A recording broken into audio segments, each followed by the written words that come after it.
our dear friend, Mr. Zavosh, and his lifelong dedication to what is likely the most complicated task anyone can take on, which is not just the translation, but the translation of Persian poetry into the English language. The Italians have an expression that say, translations are like lovers. The beautiful ones are not faithful, and the faithful ones are not beautiful. This is all the more so for the gargantuan task of translating Persian poetry into a different language. For various reasons, among them the complication of actually conveying what is a quantitative meter into a qualitative meter in the English language, or worse yet, the metric in the Romance languages. The other being the actual way that meaning is produced in Persian. Some of the words being the Semitic origin of the trilateral root, and the way signification and meaning is produced in that language makes it a very difficult task to translate into a different language.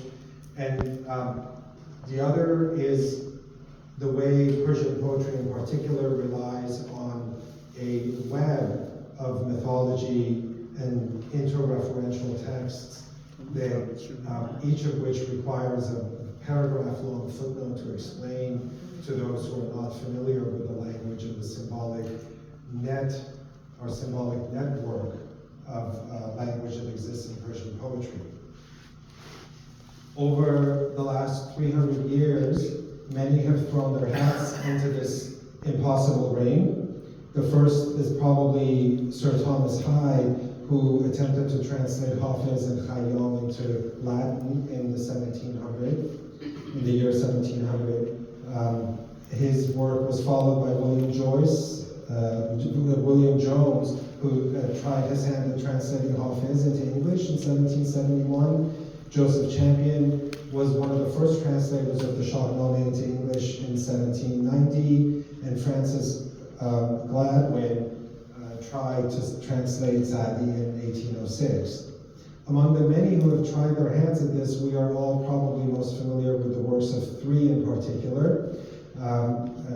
Edward Fitzgerald's translations of Khayyam probably live on the beautiful spectrum of translation.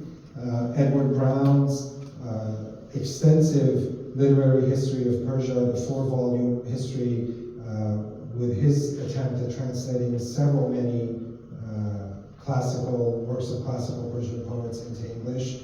And then finally, Reynold Nicholson's 8-volume translation of the Masnavi. But each one has really, as you can see from the volumes and the dedication of their work, spent a lifetime trying to do this nearly impossible task. Today we're here to celebrate the lifelong dedication of my dear friend and mentor, Mr. Zavosh, who has dedicated his life into introducing the English-speaking world to the beautiful universe of Persian poetry. And I dare say, having heard and read many of his translations over the last 20 years, I think he has managed successfully to straddle that line of beautiful and faithful in his translations, which is a very, very hard task. But I will leave those explanations to my dear friend and colleague, esteemed Dr. Farshid Dilshad, who will be talking to you more about the production of this book. As a brief introduction to his prolific work, Dr. Dilshad is an affiliated researcher, scholar of linguistics and Iranian studies. He was lecturer of Persian and comparative linguistics at University of Freiburg and University of Bern. Dr. Dilshad's first PhD and academic thesis at Tbilisi State University in 2000 dealt with the comparative linguistics and Caucasian studies. He then went on to pursue a postdoctoral from Friedrich Schiller University in Jena, Germany, in historical comparative linguistics, and his thesis was philological studies of Iranian and Semitic loanwords in classical Georgian. He has further specialized in German and Indo-Germanic linguistics. Since 1994, he's been working as a scholar on Iranian and comparative linguistics in Germany and Switzerland. He is currently working at the Middle East Institute as a teaching faculty. Dr. Deschamps has contributed to minority research, namely religious and ethnic populations in the Islamic world. He has also written extensively on intercultural communications and Sufism. He is also a translator of Russian and Georgian literary works to Persian and vice versa. He is the first Persian translator of The Knight in the Panther's Skin, a Georgian medieval epic poem written in the 12th century by Georgia's national poet Shotar Rustaveli. He worked as a cultural advisor and certified interpreter for the United Nations in Geneva, and because of all of that background, I think he is uniquely positioned to be able to tell us more about what an achievement Mr. Zavosh has actually compiled in his lifelong work. And without further ado, my dear friend and colleague, Dr. Deschamps.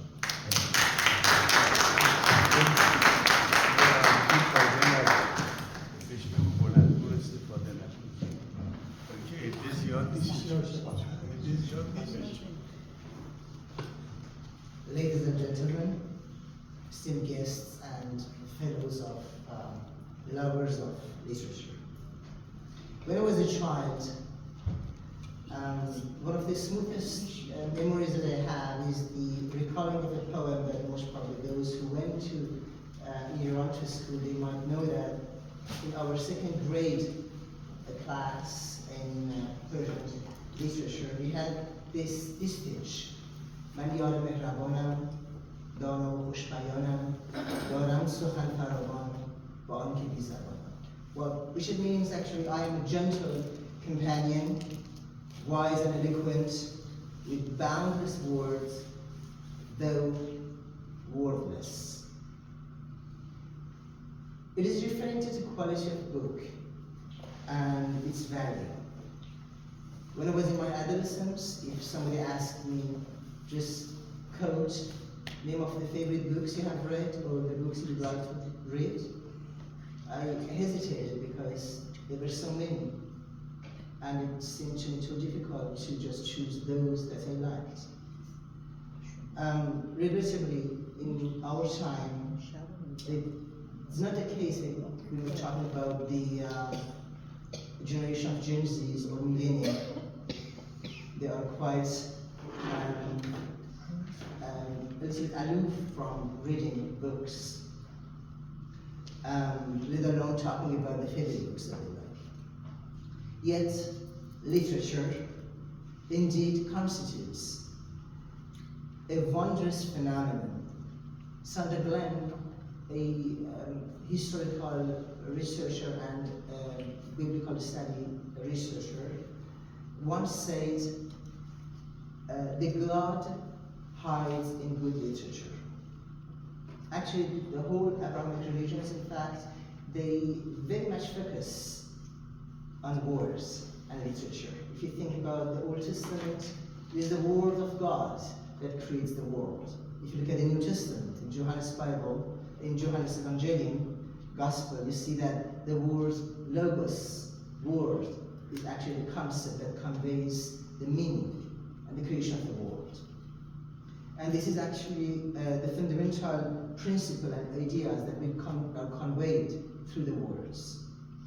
Today, we gather to celebrate the culmination of a literary pilgrimage.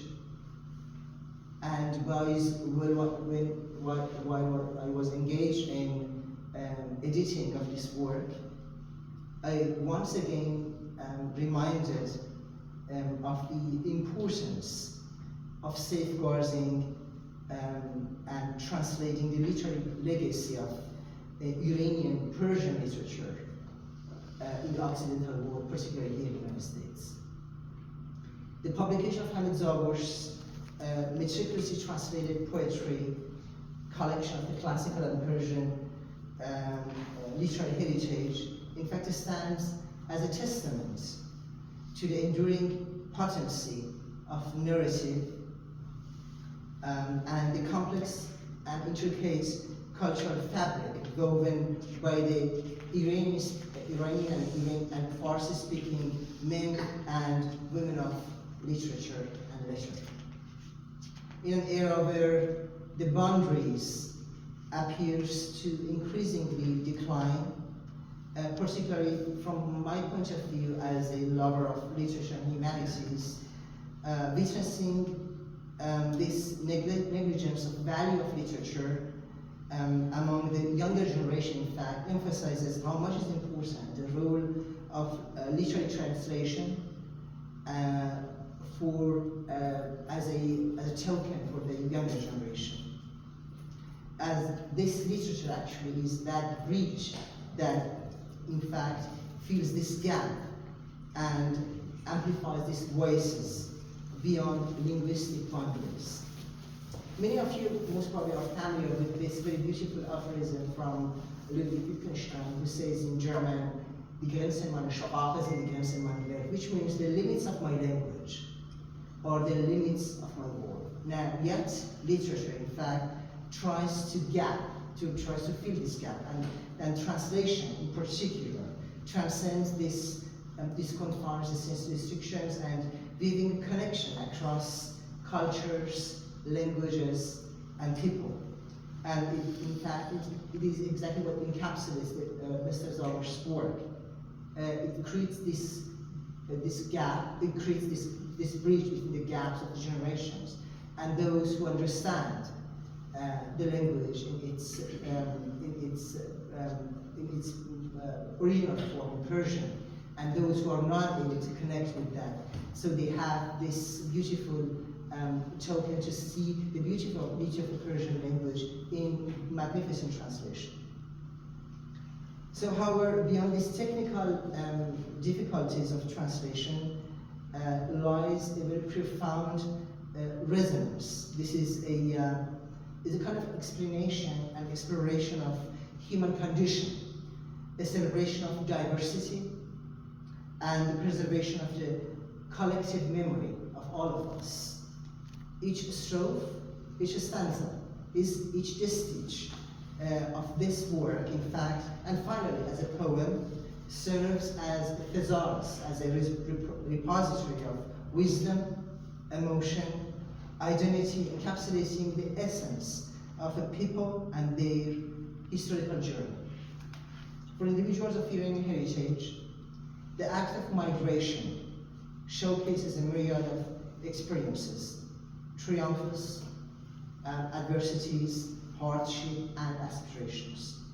Within their language, they carry out not only the possession in their bag, but also a treasury of narratives passed down through generations, and these narratives, in fact, often immerse with nostalgia and yearning, affords glimpse into an almost beyond time and space about, let's say, bygone world and the promise of a brighter future, full of love, compassion, and solidarity. In the translation of Mr. Zavosh's work, we not only pay homage to the voices of our literary heritage, but also pave a path for the future generations to reconnect with their past, with their origin. We offer a glimpse into a world shaped by love, loss, resilience, and enduring human spirits, a world that transcends temporal and spatial boundaries. Thank you.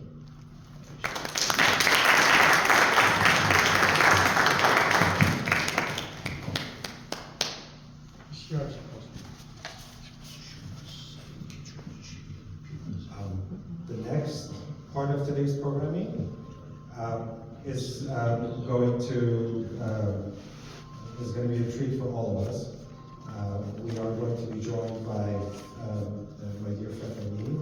You're not reading the Persian versions? Oh, okay. There was a change of plan. There was a change. The production changed plans and they didn't tell the MC about it. Sorry. Even better. We are now going to be treated with the beautiful velvety voice of Mr. Zavosh, who will be reading for us a selection of his translations from the newly published book. And I believe he also has a speech prepared for us. So without further ado, Mr.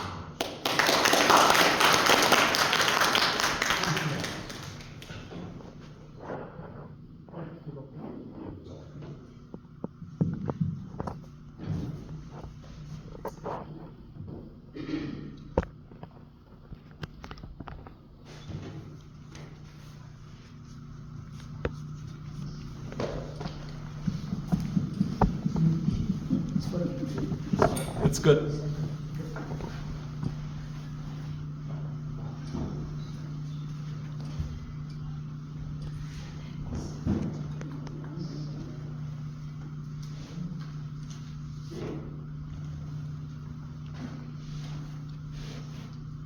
شرکت‌کنندگان گرامی، به گرد همایی معرفی کتاب نغمه‌های شاعران ایران زمین خوش آمد. به نام خداوند جان و خرد، از این برتر اندیشه بر نگذرد. خداوند رای و خداوند جای، خداوند روزیده و رحمان، خداوند کیوان، گردان سپهر، فروزنده ما و ناهید و مهر، ز نام نشان همان برتر است، نگارنده برشده گوهر است. به دنبال تحولات ایران، شماری از ایرانیان جلای وطن کرده و در هر کشوری که پذیرایشان بود به تسهیلاتی برای ادامه تحصیل فرزندانشان در اختیارشان قرار میداد، رحل اقامت گزیدند. این جابجایی توده ایرانیان و اقامت آنها در خارج قالب اجتماعی خاص با ویژگی‌های ایرانی خارجی به وجود آمد. در نتیجه عده بسیار کمی از نسل دومی‌ها، آن هم به دشواری توانستند به زبان فارسی سخن بگویند، در حالی که اکثریت آنها هیچ گونه آشنایی به زبان مادری نداشتند و به مرور نسبت به فرهنگ، ادبیات و شعر فارسی بیگانه شدند. در اواخر دهه 1990 به میلادی این جانب بران شدند تا از زبان روح و احساس، یعنی شعر، مفاهیم و معانی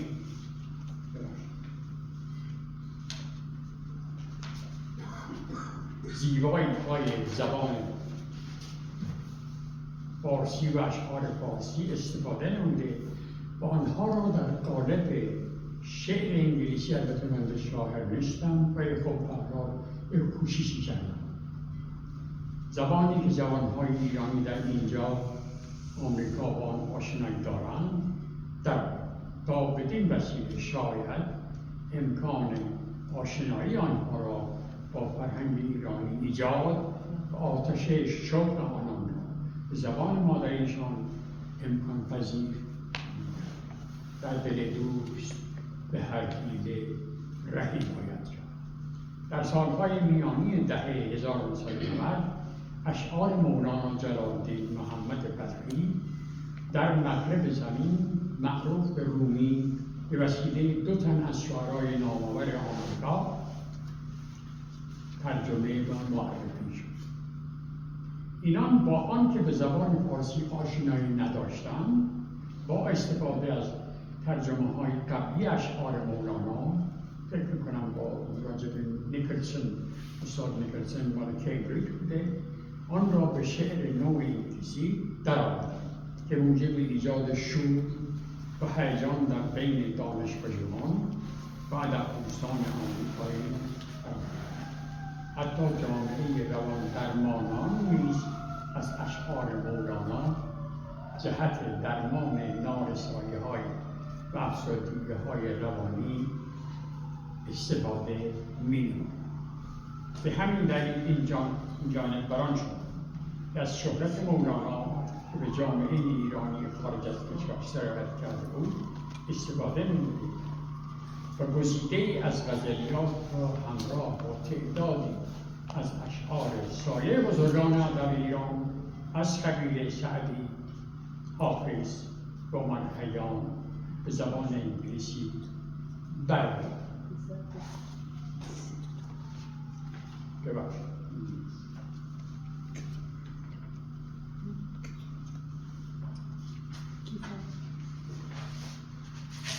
با ارادت و تشکر این مجموعه بدون حمایت پشتکار صمیمانه آقایان امیرعلی جندری، اردشیر حایی‌زاده، کامران مهنا و هنرمند زبردست آقای امیرعلی پارسوار امکان پذیر نبود. نقش روی کتاب که جناب پارسوار با بهره‌گیری از سبک نستعلیق خط فارسی جلد روی کتاب و ترسیم و الفبای انگلیسی نقش کردند مایه شادی و تقویت چشم‌های بنده است. این کاریشون است. از زحمات بسیار دکتر فرشید دلشاد و خانم الهام یعقوبیان که ویراستاری این کتاب را انجام دادند بی‌نهایت سپاسگزارم. همچنین از همه دوستان زحمت برنامه‌ریزی و برگزاری برنامه امروز را به عهده گرفتند و نیز آقای هومن سرشار که جلسه امروز را با مهارت و کفایت رهبری نمودند و از همه شما که زحمت کشیدید و در هوای بارانی، البته باران نیامد، امروز تشریف آوردید بی‌اندازه سپاسگزارم. شاد و پیروز و پاینده باشید. ایام بکام، عمرتان مستدام انشاءالله.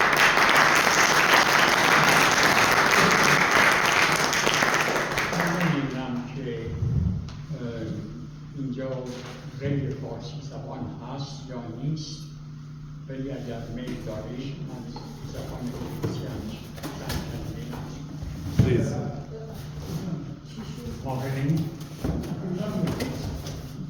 For the English-speaking audience, the raison d'etre of producing this collection of Persian poems with English translations has a dual purpose. Firstly, in view of Persian youth's inability to read the script of their mother tongue, Persian caused me to introduce to them the ancestors' spiritual concepts and bring to them, as best as I could, the beauty of spiritual prophecies, thoughts, and poems into the English language, with which they have grown up outside of their country. Secondly, to introduce and share the beauty, charm, and exhilarating emotions expressed in these poems with non-Persian speaking audiences around the world. This work would never have seen the light of day without the initiative and support of Mr. Hamid Jandati, Mr. Ardashir Hayrizadeh, Mr. Kamran Mohanna, and Mr. Amir Ali Parstavar, a highly accomplished master of art and calligraphy, as well as the editorial, publication, advice, assistance, and arrangements rendered by Ms. Ilham Yaqubian and Dr. Farshid Decha. I'm extremely grateful to all of them and their kindness and generosity, and for their tireless efforts in ensuring that this book sees the light of day I am also grateful to everyone who put together this wonderful event and to all of you for taking the time to be here. God bless you all. Amen. I beg your indulgence to recite 2 poems in Farsi and with English translation. The first one is from Rumi, and the second one is from Hafiz. It's sampling of the work that I have done. Is okay? Yes, please.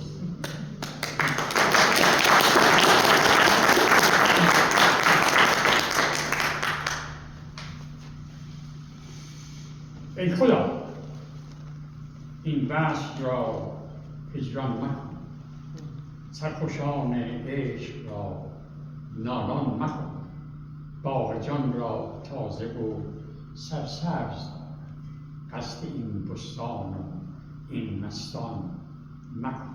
چون خزان بر شاخ و برگ دل مزن، خلق را مسکین و سرگردان مکن. بر درختی کاشیان مرغ توست، شاخ مشکن، مرغ را پران مکن. جمع و شمع خویش را بر هم مزن، دشمنان را کور کن، شادان مکن. کعبه اقبال این حلقه است و بس، کعبه امید را ویران مکن. حالا من ترجمه‌شان میکنم به خاطر اینکه نمی‌دونم بعضی از دوستان جوانان ممکنه باشن فارسی کم بدونن یا نه. Supplication to the Lord. O Lord, my Lord, do not this union cast asunder. The lovers of this headlong joy do not into mourners turn. Refresh, enliven the flowers of your spiritual garden. These lovers leave alone and leave this garden alone. Shriven not like winds of autumn the stems and leaves of my heart. Do not despair turn into homeless or vagrants wandering lot. The tree where your bird is perched, singing, resting, nestled, leave the branches uncut. Scare not the bird to fly unsettled. Disturb not your enlightened gathering. Avoid chasing the butterfly so confounded and devoid. Though daylight robbers abound, avoid meeting the urge to rob, making us devoid. Your kingdom's gate, the Mecca of our hope, remains. The caravan of hope to this Mecca, please do not derail. و میخوام الان با اجازه شما یک غزل حافظ رو تقدیم کنم. رفتم به باغ تا که بچینم سحر گلی، آمد به گوش ناگهم آواز بلبلی. مسکین چو من به عشق گلی گشته مبتلا، من در چمن فکنده ز فریاد بلبلی. می گشتم اندر آن چمن و باغ دم به دم، می کردم اندر آن گل به بلبل تأملی. گل یار حسن گشته و بلبل قرین عشق، این را تغیری نو آن را تبدلی. چون کرد در دلم اثر آواز عندلیب، گشتم چنان که هیچ نماندم تحمل. بس گل شکفته می شود این باغ را، ولی کی بی بلای خاک چشیده است از اون گلی. حافظ مدار امید فرج از مدار چرخ، دارد هزار خیر و ندارد تفضل. و با اجازه شما این به اون زیبایی نیست، ولی به هر حال گفتم بعضی شاید بخوان انگلیسیش را هم بدونم. The rose and the nightingale. I paced to pluck a rose at dawn in the garden of my lawn. All of a sudden, heard a ringing sound, heard in my ear a nightingale's song. By rose like me ensnared in love, the poor bird sang the song of love the surrounding garden with moans is wove, its hue and cry love's treasure trove. I roamed and paced and roamed, deep within love's treasure trove.